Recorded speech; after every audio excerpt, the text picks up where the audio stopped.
Hello students, physics in easy way में आपका स्वागत है। फिजिक्स इन इजी वे के साथ कॉन्सेप्ट को समझना हुआ सबसे आसान। आज का हमारा जो लेक्चर है वो बेस्ड है एंगुलर मोमेंटम का मैट्रिक्स रिप्रेजेंटेशन, जिसमें हम L square, L Z, L X, L Y and L plus और एल माइनस यानी कि लोअरिंग एंड राइजिंग ऑपरेटर, इन सभी के मैट्रिक्स रिप्रेजेंटेशन को सीखने वाले हैं। तो स्टार्ट करते हैं। सबसे पहले मैं आपको बताऊंगा कि जो एल स्क्वायर है, एंगुलर मोमेंटम का जो स्क्वायर है, उस ऑपरेटर के मैट्रिक्स को हम कैसे रिप्रेजेंट करते हैं।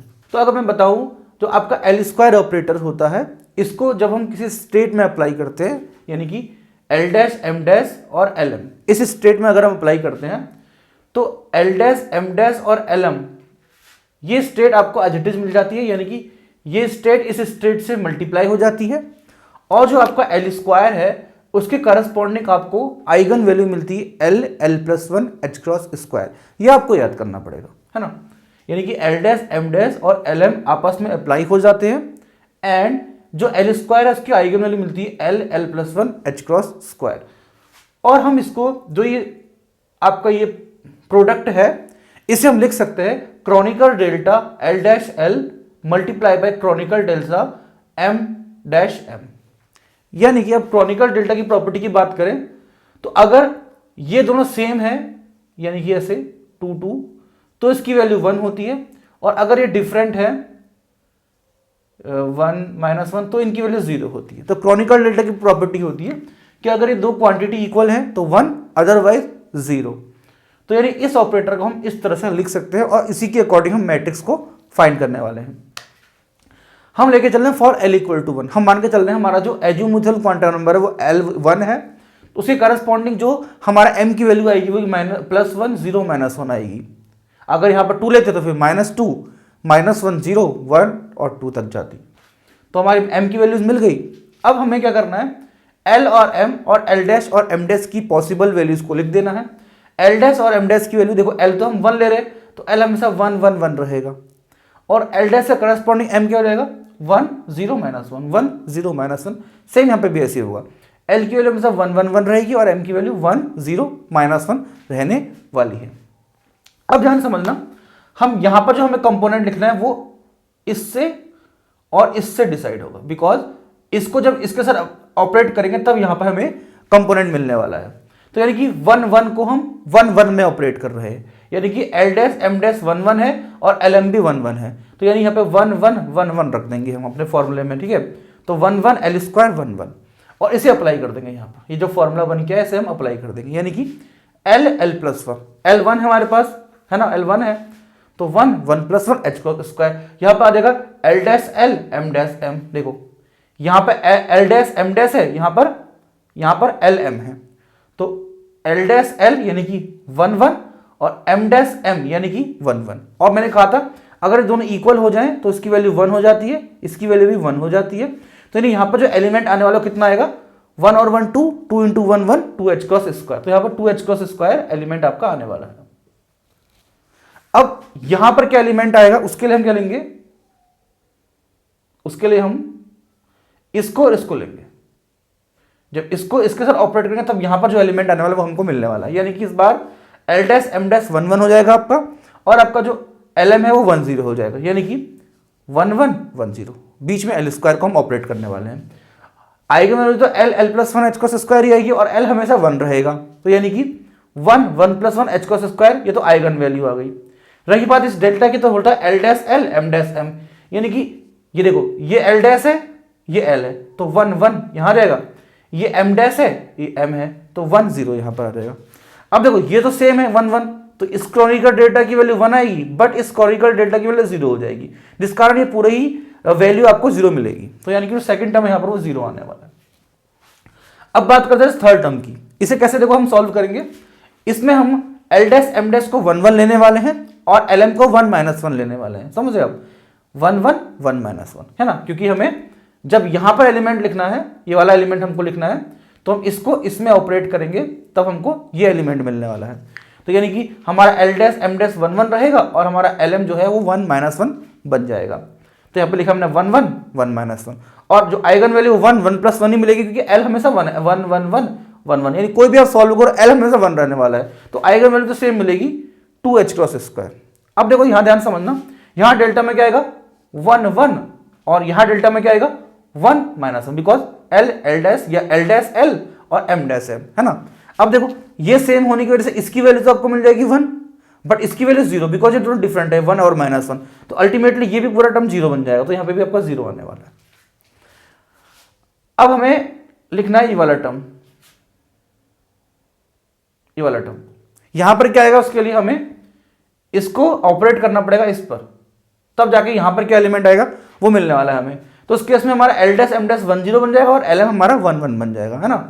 तो 1 0 को 1 1 में हमें अप्लाई करना है, ये देखो 1 0 को हमें 1 1 में अप्लाई करना है। तो आइगन वैल्यू तो वो आएगी 2h× बिकॉज L हर जगह 1 है, तो आइगन वैल्यू सेम रहेगी 2h²। अब यहाँ देखो 1 1 तो यहाँ 1 1 आ गया, यहाँ 0 1 तो यहाँ 0 1 आ गया। ये आपका सेम होने की वजह से 1 वैल्यू देगा, ये आपका डिफरेंट होने की वजह से 0 वैल्यू देगा, तो अल्टीमेटली ये पूरा टर्म भी बन जाएगा 0, तो यहाँ पे भी आपका 0 आने वाला है।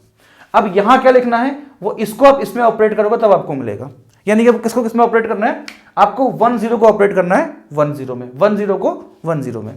तो यहाँ लिखा हुआ 1 0, यहाँ लिखा 1 0।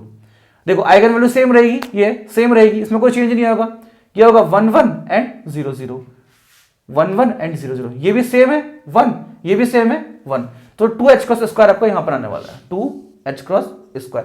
ये 0 नहीं बना बिकॉज इसमें क्या है, आपका दोनों ही 1 1 है, ये भी 1 1 है और ये 0 0 है, दोनों सेम होने की वजह से इसकी वैल्यू 1 इसकी वैल्यू 1, तो अल्टीमेटली आपको 2h² यह एलिमेंट मिल जाएगा। अब यहां पे क्या एलिमेंट आने वाला है वो डिसाइड करेगा जब आप इस 1 0 को अप्लाई करेंगे 1 -1 में।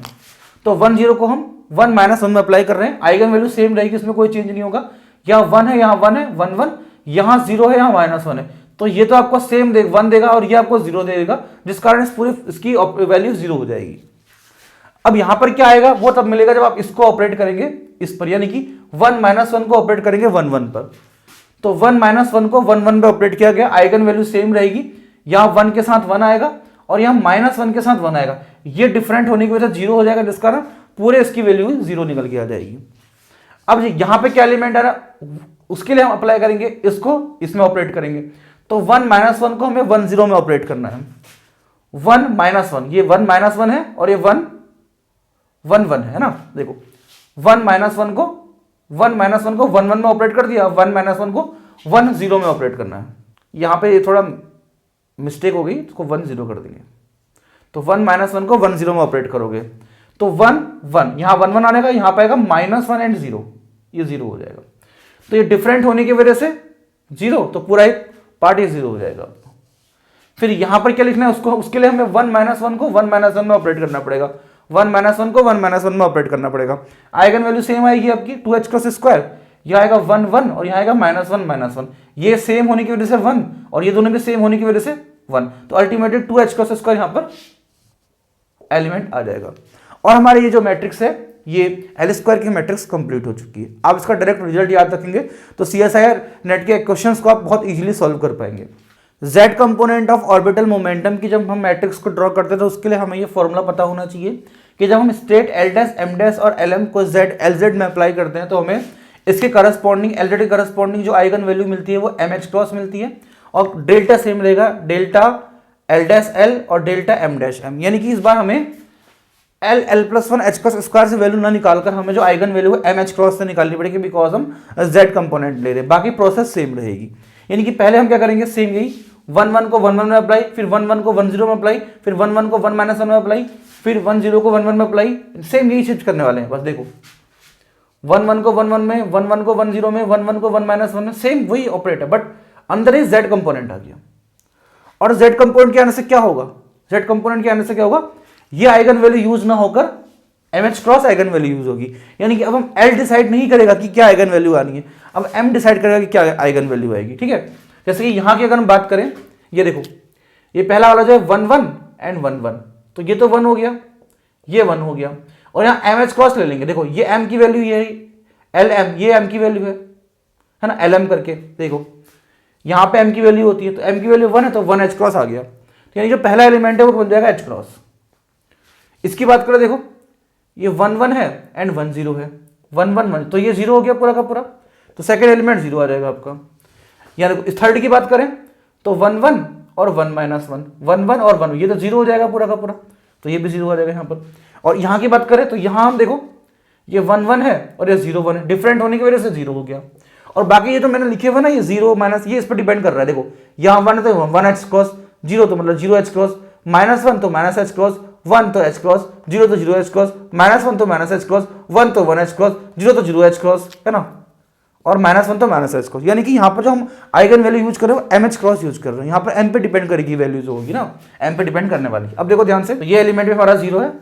ऐसे अगर हम यहाँ पर अगर एलिमेंट निकालें तो देखो 1 0 1 1 और 0 0, 1 1 0 0, ये भी 1 होगा, ये भी 1 होगा, दोनों 1 होंगे। बट यहाँ पर m की वैल्यू 0 है तो इसलिए 0 एच क्रॉस की वजह से पूरा टर्म 0 ही बनने वाला है, तो यहाँ पे भी आपका 0 ही आएगा। अब यहाँ पे एलिमेंट निकाला तो ये देखो 1 1 है एंड 1 0 है, तो ये डिफरेंट हो गया तो 0 आंसर आ गया, तो यहाँ पे 0 आएगा। अब अगर आपको यहाँ पर लिखना है, देखो ये 1 1 है और ये -1 1 है, तो -1 इस डिफरेंट होने की वजह से 0 आ गया यहाँ पे भी, है ना। और यहाँ पे इसको अप्लाई करके देखो 1 1 हो गया और -1 0, तो -1 0 अलग होने की वजह से इसकी वैल्यू 0 आ गई, और यानी यहाँ पे 0 आएगा। और जो लास्ट वाला इसमें 1 1 होगा एंड -1 होगा, 1 1 और -1 सेम है तो इसकी वैल्यू 1 हो गई। दूसरा एम एच क्रॉस है, पर एम की वैल्यू -1 है तो माइनस एच क्रॉस, तो यहाँ पे आ जाएगा आपका माइनस का एच क्रॉस। तो ये आपका z component of angular momentum का मैट्रिक्स रिप्रेजेंटेशन हो गया। नाउ सिमिलरली हम L प्लस यानी कि एंगुलर मोमेंटम का जो रेजिंग ऑपरेटर होता है उसके करस्पॉन्डिंग मैट्रिक्स भी लिख सकते हैं। लोअरिंग ऑपरेटर रेजिंग ऑपरेटर क्या होता है इससे पहले सेपरेट में वीडियो बना चुका हूं, आप जाकर उसको देख सकते हैं। तो इसकी मैट्रिक्स बनाने के लिए हमें फॉर्मूला पता होना चाहिए, जिसमें क्या है, अगर आप रेजिंग ऑपरेटर को इन स्टेट्स में अप्लाई करो तो करस्पॉन्डिंग जो आइगन वैल्यू आती है वो आती है L minus M L plus M plus 1 H cross, और सामने डेल्टा सेम रहता है जो पीछे रहता है, ठीक है। तो ऐसे आप जब अप्लाई करोगे इसको स्टेट में, देखो सेम वही रहेगा आपका, पहले 1 1 को 1 1 में अप्लाई करोगे, फिर 1 1 को 1 0 में, 1 1 को 1 माइनस 1 में, फिर 1 0 को 1 1 में, 1 0 को 1 0 में, 1 0 को 1 माइनस 1 में, फिर 1 माइनस 1 को 1 1 में, और 1 माइनस 1 को 1 0 में, 1 माइनस 1 को 1 माइनस 1 में। सब मैं करूंगा नहीं, स्टार्टिंग में बताऊंगा। और दूसरा ध्यान में यहाँ पे ये रखना है, जैसे कि ये आपका रेजिंग ऑपरेटर है ना, ये रेजिंग ऑपरेटर, तो इस m की स्टेट में एक का इंक्रीज कर देता है। ये इंक्रीज करने का मतलब देखो यहाँ पे जो डेल्टा है वो L डैश L लिखा हुआ है, यानी कि इसको सेम रखना है आपने। बट जब आप डेल्टा m डैश वाला करोगे तो m डैश को तो m डैश रहने दोगे, लेकिन इस m को एक इंक्रीज करके m प्लस 1 करना पड़ेगा। ये इसका मतलब क्या होता है, रेजिंग ऑपरेटर होता है, यानी m स्टेट में एक का इंक्रीज हो जाएगा। सेपरेट वीडियो बनाइए, आप देख लोगे तो आपको बड़ा समझ में आएगा। देखो जैसे हम 1 1 को 1 1 में अप्लाई करने जा रहे हैं, देखो 1 1 को 1 1 में, तो करस्पॉन्डिंग आइगन वैल्यू भी क्या आता है L माइनस, देखो ये L है आपका, ये M है, तो L माइनस M यानी 1 माइनस 1, फिर L प्लस M प्लस 1 यानी 1 प्लस 1 प्लस 1, ठीक है।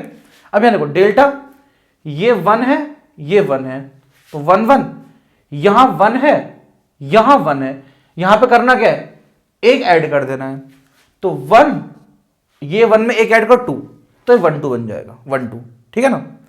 यानी कि 1 1 एक डेल्टा में, दूसरे डेल्टा में 1, ये 1 है तो एक बढ़ाना पड़ेगा, इंक्रीज करना पड़ेगा, बिकॉज क्या है यहाँ पर ये रेजिंग ऑपरेटर है ना, तो 1 2 हो जाएगा, तो 1 2 0, और ये तो फिर यहाँ पे भी 0 हो जाएगा, इसलिए यहाँ पे 0 निकल आने वाला है। जब आप 1 1 को 1 0 में, जब आप 1 1 को 1 0 में अप्लाई करेंगे, 1 1 को 1 0 में, अब देखना ध्यान से, ये L है, ये M है, तो L minus M, L plus M plus 1, ये देखो ये अप्लाई कर दिया, फिर H क्रॉस, फिर देखो ये 1 1 डेल्टा 1 1 है ना, फिर डेल्टा 1 इसको रहने देंगे, इसमें एक का इंक्रीज कर देंगे, तो 1 में एक ऐड करके 0, तो 1 0 प्लस 1, बेसिकली क्या डेल्टा 1 0 प्लस 1, और 0 प्लस 1 1 हो जाएगा, तो इसलिए ये देखो M प्लस 1 लिखा ना, तो ये 1 हो गया, इसकी इन दोनों की वैल्यू 1 1 हो जाएगी, तो ये पूरा 1 हो जाएगा। और देखो ये 1 है, 1 प्लस 1 2, तो अंडरूट के अंदर 2h क्रॉस, तो यहाँ पर 2h क्रॉस आ जाएगा, रूट 2h क्रॉस आ जाएगा, ठीक है। और ऐसे थर्ड वाला जैसे, यानी कि अगर 1 1 को 1 माइनस 1 में अप्लाई करोगे, तो 1 1 को 1 माइनस 1 में अप्लाई करोगे, ठीक है। तो आइगन वैल्यू तो वही आएगी, देखो ये L है, ये M है, तो L minus M, L plus M plus 1 H cross 1 1, देखो 1 1, फिर 1 इसको एक बढ़ा दो, माइनस 1 में एक ऐड करो 0 हो जाएगा ना, तो 1 0 हो गया, क्योंकि यहाँ पे माइनस 1 था, एक बढ़ाओगे तो माइनस 1 में एक ऐड करो 0 हो जाएगा, है ना। तो ये सेम है, बट ये डिफरेंट होने के 0 आ जाएगा, यहाँ पर 0 आ जाएगा। बाकी सब भी ऐसे आप कैलकुलेट करके चेक कर सकते हैं, वीडियो बहुत लंबी हो जाएगी, बट मैंने आपको बता दिया सॉल्व कैसे करना, तो आपको एक बार आ जाएगा, आप ट्राई कर लो, अगर नहीं आएगा तो कमेंट बॉक्स में बता देना, मैं एक सेपरेट वीडियो और बना दूंगा, ठीक है। सिमिलरली हम क्या कर सकते हैं, जो आपका लोअरिंग ऑपरेटर है एल नेगेटिव, इसके भी हम क्या कहते हैं मैट्रिक्स रिप्रेजेंट कर सकते हैं इस फॉर्मूले के अकॉर्डिंग। इस फॉर्मूले ये फर्क है, यहां पर माइनस एम है तो यहां पर प्लस एम है, यहां प्लस एम है तो यहां माइनस एम है। और फॉर्मूला ये फर्क है, जो लास्ट में यहां पर m प्लस वन था स्टेट में एक बड़ा है, यहां पर स्टेट में कम हो जाएगा, m माइनस वन आएगा, स्टेट में एक डिक्रीज हो जाएगा, इसलिए इसको लोअरिंग ऑपरेटर हम बोल रहे हैं। देखो एक तरीका तो ये कि आप सेम एग्जैक्ट ऐसे ही मैट्रिक्स निकालो, एक तरीका ये अगर आपको L प्लस, अगर आपको ये L प्लस की मैट्रिक्स पता है तो इसका ट्रांसपोर्ट कंजुगेट ले लोगे तो आपको L माइनस की मैट्रिक्स मिल जाएगी, बिकॉज जो L प्लस होता है उसकी वैल्यू होती है LX प्लस आयोटा LY होती है, और जो L माइनस होता है उसकी value LX minus iota LY। Basically एक दूसरे के ये कॉम्प्लेक्स कॉन्जुगेट होते हैं। तो अगर मैं इस L प्लस का ट्रांसपोज ले लूं, ट्रांसपोज कॉन्जुगेट ले लूं, तो मुझे L माइनस मिल जाता है, यानी कि यही मैट्रिक्स की रो को कॉलम में कन्वर्ट करना पड़ेगा। ये पहली रो है, इसको पहला कॉलम बना दो, 0 root two H cross, 0 root two H cross. ये दूसरी रो है, इसे दूसरा कॉलम बना दो, 0 0 root two H cross, 0 0 root two H cross. ये तीसरी रो है, इसे तीसरा कॉलम बना लो, आपको L नेगेटिव की करस्पॉन्डिंग मैट्रिक्स मिल जाएगा। ऐसी जो आपका LX और LY है, इसको भी कैलकुलेट करना काफी आसान है, हमें इनके लिए कोई फॉर्मूले की जरूरत नहीं पड़ेगी, बिकॉज जैसे हम जानते हैं कि L प्लस की ये वैल्यू होती है और L माइनस की ये वैल्यू होती है, तो इनके बीच में हम एलिमिनेशन लगाकर LX का फॉर्मूला निकालेंगे, तो LX का फॉर्मूला हमारे पास आएगा L plus plus L minus by 2, यानी कि जो हमारी L प्लस की मैट्रिक्स है और जो हमारी L माइनस की मैट्रिक्स है, उन दोनों का एवरेज अगर हम निकाल रहे हैं, यानी कि LX की मैट्रिक्स को L प्लस की मैट्रिक्स को L माइनस की मैट्रिक्स में ऐड करके 200 डिवाइड करेंगे तो हमें LX की मैट्रिक्स मिल जाएगी। यानी कि ये देखो, ये आपका L प्लस की मैट्रिक्स है, ये आपके L माइनस की मैट्रिक्स है, ठीक है। इसके देखो यहाँ पे 0 है और यहाँ पर 0 है, तो 0 प्लस 0 बाई 2 तो 0 रहेगा। यहाँ पर रूट टू एच क्रॉस है, यहाँ पर 0 है, तो root two H cross plus 0 by 2, तो इसे रूट 2 बार काट दोगे तो यहाँ पर एच क्रॉस बाई रूट 2 आ जाएगा। ऐसे ही यहाँ पर 0 है, यहाँ पर 0 है, तो 0 प्लस 0 बाई 2 0 रहेगा। फिर देखो यहाँ पर 0 है, यहाँ पर रूट टू एच क्रॉस है, 0 plus root two H cross by 2, ये कटेगा तो ये आ जाएगा, है ना। तो यानी कि जो सेम टर्म है, करस्पॉन्डिंग टर्म्स है, उनका एवरेज ले लोगे तो आपको यहाँ पे LX मिल जाएगा। ऐसे अगर आपको LY मैट्रिक्स लेना है तो LY मैट्रिक्स के लिए फॉर्मूला निकल के आएगा L plus minus L minus divided by 2 iota. यानी करना क्या आपको, यहाँ पे आपको जो प्लस वाला मैट्रिक्स है उसको माइनस करना है माइनस वाले मैट्रिक्स से, यानी कि जो आपका रेजिंग ऑपरेटर का मैट्रिक्स है उसको माइनस करो लोअरिंग ऑपरेटर के साथ और डिवाइड करो 2 आयोटा, तो आपको ये मैट्रिक्स मिल जाएगा, जो कि क्या होगा LY का मैट्रिक्स होगा। आप खुद से ट्राई करना, बिकॉज वीडियो ज्यादा लंबी ना हो जाए, इसलिए क्योंकि आप जब तक खुद से ट्राई नहीं करोगे तो सीख नहीं पाओगे ना, इसलिए। तो क्या करना है आपको, L प्लस के मैट्रिक्स को माइनस करना है L माइनस के मैट्रिक्स का, देन 2 आयोटा से डिवाइड करना है ना। जैसे ये आपका L प्लस का मैट्रिक्स है और ये L माइनस का मैट्रिक्स, जैसे आप यहाँ पर 0 है, यहाँ पर 0 है, तो 0 को 0 से माइनस कर 2 आयोटा से डिवाइड करेंगे तो पहला टर्म निकल जाएगा। दूसरा टर्म आपको निकालना, तो ये रूट टू एच क्रॉस है, root two H cross minus ये 0 है और डिवाइडेड बाय क्या है 2 आयोटा। अब देखो आप यहां से इससे काट दोगे, है ना, इससे काट दोगे तो कितना आएगा एच क्रॉस बाई रूट 2 और यहां पर आयोटा डिवाइड में आएगा, ये आ जाएगा तुम्हारा, ठीक है। अब इसको रेशनलाइज कर दोगे आप, यानी कि आयोटा से मल्टीप्लाई आयोटा से डिवाइड कर दोगे तो ये आयोटा स्क्वायर हो जाएगा, और आयोटा स्क्वायर की वैल्यू -1 होती है ना, तो माइनस का h cross by root 2 iota आ जाएगा। देखो माइनस का h cross by root 2 iota, है ना। ऐसे बाकी सारे टर्म भी आप कैलकुलेट कर सकते हैं। तो आज की हमारी वीडियो में इतना ही, मिलते हैं आपसे अगले लेक्चर में किसी नई वीडियो के साथ। अगर आप मेरे चैनल में नए आए हैं तो प्लीज लाइक कर दीजिए, सब्सक्राइब कर दीजिए और अपने दोस्तों के साथ शेयर कर दीजिए।